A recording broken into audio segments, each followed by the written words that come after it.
Hello, good day everyone. Welcome back to our lecture video series. Previously in our synchronous class, we were talking about the three basic mental operations, which are number one, simple apprehension, number two, judgment, and number three, reasoning. We have defined the first basic mental operation, simple apprehension, as simply knowing a thing. What does that mean? When we know a thing, things get registered into our head. Things that we perceived enter into our minds, and they are called ideas. They remain ideas until they are expressed. Once they are expressed, they are now called words or terms. This afternoon, we are going to talk about terms. Terms are expressed ideas. And there are different kinds of terms according to relation. Why do we have to talk about this? The end in our study of logic is for us to be able to come up with very good syllogisms or arguments. But before we'll be able to successfully come up with very good arguments in form of a syllogism, we will have to write propositions. But before we are able to write propositions, we should understand that these propositions are consist of terms. So a good syllogism is dependent on our proper understanding of terms. That is why we will have to begin our discussion about terms. Now, there are kinds of terms according to relation. Number one, it is called contradictory terms. Contradictory terms are terms that are totally opposed to each other. These are the terms that are found on the two ends of a pole. They're opposite to each other. Now, they are in contrast to one another and has no middle point. Most contradictory terms use the prefixes such as non, on, and this. Examples provided are number one, living. The contradictory term for living is non-living. So you see, there is no middle term that can be found between living and non-living. The opposite of living is non-living. In between living and non-living, there is nothing. Walang term na makikita in between living and non-living. Either you are living or non-living. There could be no term found in between. Yan yung sinasabi nating there are no middle terms. Another example, friendly and unfriendly. Between friendly and unfriendly, no term can be found. Another example is honest and dishonest. You're either honest or dishonest. Two opposing terms. In between, there is none. Yan ang tinatawag nating contradictory terms. Meron naman mga terms na nagko-contradict or opposite each other, but there are terms found in between. These are called contrary terms. Contrary terms are terms that oppose each other, but there is an in-between on these two opposing terms. Okay, hindi kagaya ng contradictory terms na opposite nga sila, pero wala kang mahanap na term in between. Ano ang halimbawa ng contrary terms? First and last. First is opposite to the term last. Pero in between first and last, merong mga terms na mag-exist.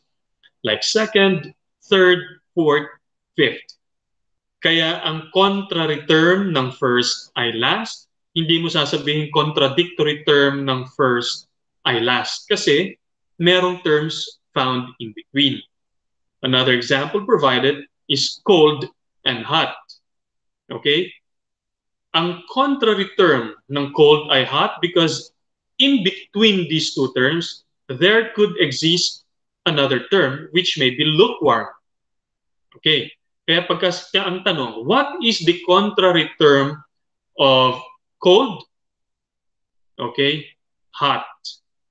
Okay, pero pagka tinanong, what is the contradictory term for cold?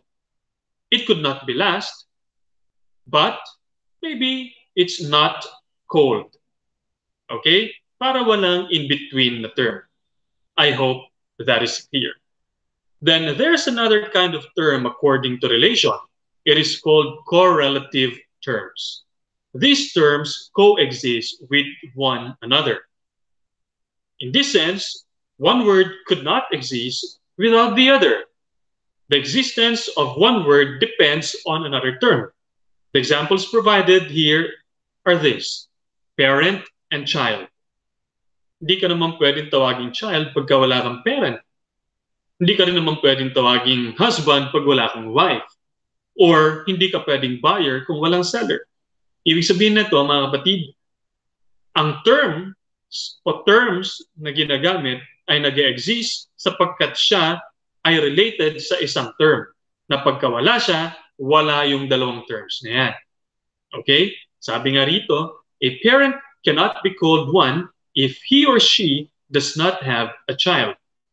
The same is true with the other examples. And finally, we have the privative terms.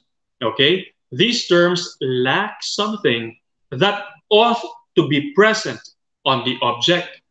Kaya nga ang root word ng privative is not private but deprived. Okay? That privation means lacking of something, kulang. Examples provided. Ignorance is deprivation of knowledge. Ignorance ay kakulangan ng kaalaman. You are deprived of knowledge if you are ignorant. Okay? Ano ang relationship ng error sa perfection? Ang error ay deprivation of perfection. Yan yung relasyon nilang dalawa. Yung blindness ay deprivation ng sight. Yun yung relasyon ng dalawang terms na yan. Kaya ulitin natin, these are the four kinds of terms according to relation. Number 1, contradictory terms. Number 2, contrary terms. Number 3, correlative terms. And number 4, privative terms. Now, of course, there are other examples. I'm saving these for our next synchronous class.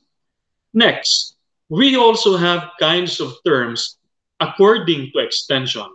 Pagka sinabi nating extension, we are not referring to the term that is associated with expanded. Extension in logic means a term that is predicated to it. Okay? Yung karugtong o kaugnay na term sa isa pang term. Okay, let me give you an example. These are the kinds of terms according to extension. Number 1, singular terms. Number 2, particular terms. And number 3, universal terms. Meron tayong tinatawag na singular terms. May tinatawag na tayong particular terms. Meron din tayong tinatawag na universal terms. Tanong, paano malalaman kung ang term ay singular o particular o universal? At a term is singular if it uses these modifiers. Proper nouns are singular terms. Ano ba itong mga proper nouns na to? Ito yung mga nouns that begin with capital letters such as Maria, Dodong, Manila, Quezon City, Masbate, Pangasinan. All terms that are considered as proper nouns that begin with a capital letter are singular. Okay. Huwag niyo muna isipin yung singular pagdating sa grammar. Okay, may kaibaang paggamit ang singular terms dito. Hindi ito kagaya nung sa grammar na iniisip natin. Okay? But let us just focus on these signifiers. Next, a term is singular if it is a personal pronoun. So all personal pronouns are considered singular terms. Ano ba itong mga personal pronouns? I, you, he, she, it, we, they, his, hers, ours, yours. Okay. Lahat ng mga personal pronouns ay singular. Okay? And then another signifier, ang lahat ng demonstrative pronouns ay singular din. Okay? Ano ba itong mga demonstrative pronouns? This, that, those, etc., etc. So pagka nakita niyo yung mga terms na yan, tiyak at automatic singular terms yung mga yan. And then another signifier is that superlative adjectives are also considered as singular terms. Ano ba itong superlative adjective? Meron kang tall, taller, tallest. Yung tallest, yung superlative adjective. Yung taller, comparative adjective yan. Di ba? Pero ang tinuturing na singular terms, yung superlative lang. Okay?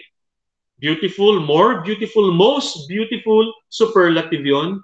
Singular ang term na yan. I hope that is clear. Now, the last signifier is that the use of the article the or the, okay?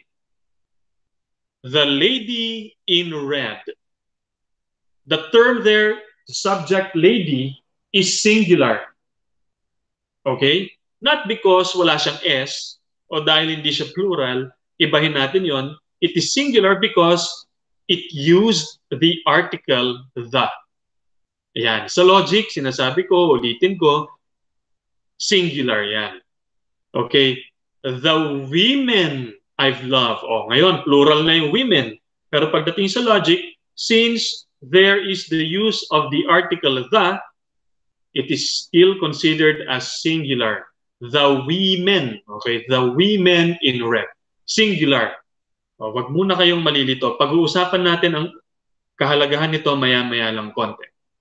So that is the first kind of term according to extension. The second kind of term, according to extension, are the particular terms.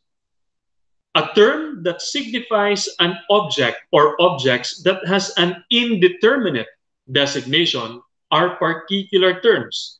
And these are the signifiers that we have. Number one, the modifiers of indefinite designation such as some, few, several, etc. Pagka nabasa mo yan at nakita mo yan sa isang proposition, tiyak particular ka agad yan. Okay? That signifies that the proposition or the statement is particular. Okay? Next signifier, the use of numbers. Pagka sa isang sentence, may nabasa kang 12 apostles, 110 million Filipinos, one day in your life, the entire statement is particular simply because of the terms used in the entire proposition. Okay? Number three, the use of an article a or a or an apple a day, a leader, an elderly. These are particular terms. Okay? Kung kanina singular term ang paggamit ng article the or the, dito naman sa particular pagka gumamit ka ng article a or an. Okay? And then finally, terms are particular or propositions are particular if they are statements that is most of the time true but with some exemptions. Anong ibig natin sabihin dito? Halimbawa, Filipinos are hospitable. Lagi nating naririnig yan. Tinatanggap natin yan bilang totoo. Well, it may be true most of the time, but it does not apply to each and every one. Pangkalahatan, okay, hospitable mga Filipino, pero may mga ilan-ilan dyan na hindi naman ganun ka-hospitable. What am I saying here? General propositions are particular in nature. Maliwanag? Okay. And then finally, the last kind of term, according to extension, are universal terms. Simple lang ito. A term that includes all of its subjects. Ang modifier nito, syempre, yung all, every, any, etc. Pagka nakita mo yan sa isang proposition, the entire proposition is universal. Alright? Lahat ng terms doon, universal. Because of the modifier all or every. So when you say, all men are mortal, yung men doon, kahit plural sa grammar, is still considered universal. Okay? And the entire proposition becomes universal because of the modifier all. And the next signifier is when it uses a universal idea, an idea that is true all the time. Now, how is this different from the general statement? A general statement is a statement that is true most of the time. When we say most, that does not mean all. When we say most, there are certain exemptions. But when we say a universal idea, palibalik-tarin mo man ang mundo, a school is a place of learning. Anywhere you go, a school is always a place of learning. So when you say the church is a place of worship, ang ginamit. Ano sinabi natin kanina? When you use the article the, it must be singular. Pero it gives us a universal idea. Kaya universal pa rin siya. Kasi pag balibalik-tarin mo man ang mundo, the church is always a place of worship. Yung example provided, a school is a place of learning. O sir, kanina sa previous slide, sabi lahat na gumagamit ng article a or an must be particular. But here in this example, this gives us a universal idea because whatever happens sa mandako ng mundo, ang school ay place of learning. So it becomes a universal idea. Now, how important is this? Our next topic kasi is going to be about propositions. Ang propositions, pagka pinag-usapan natin yan, meron din siyang quantity at quality. Yung quantity na yon, dito natin kukunin sa kinds of terms according to extension. Okay? Pagsasamahin natin yung universal at singular, hiwalay ang particular. Pagka pinag-usapan na natin yung propositions, magkasama si universal at singular, hiwalay si particular. Yan ang tinatawag nating the quantity of the term or the quantity of the proposition. Okay? I hope this is clear. If you have other questions, feel free to take note of these questions and ask them to me once we have our synchronous classes. That would be it for now. Thank you very much and see you next session. Thank you.